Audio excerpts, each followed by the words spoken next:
Guys এখন মোটামুটি রওনা দিতে যাচ্ছি আমরা সবাই। তো আমার সাথে আমার এক পরিচিত ভাইয়া, তো তারই বাইকটা আসলে মূলত বাইক করতে আপনাদেরকে দেখাই। এখানে কিছু চামার টামার রয়েছে। হ্যাঁ, আমরা এখন যাওয়ার জন্য মোটামুটি দিচ্ছি। আমার বন্ধুর সামনে দ্বীপ, সে দ্বীপ সাইডটা পেয়ে খুব খুশি, সে খুব আনন্দিত।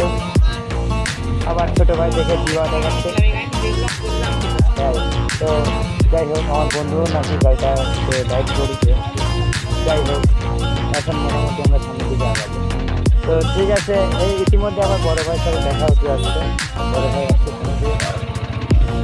ভাইয়া আসসালামু আলাইকুম, ঈদ মুবারক। তো বড় ভাইয়ের সাথে দেখা হতে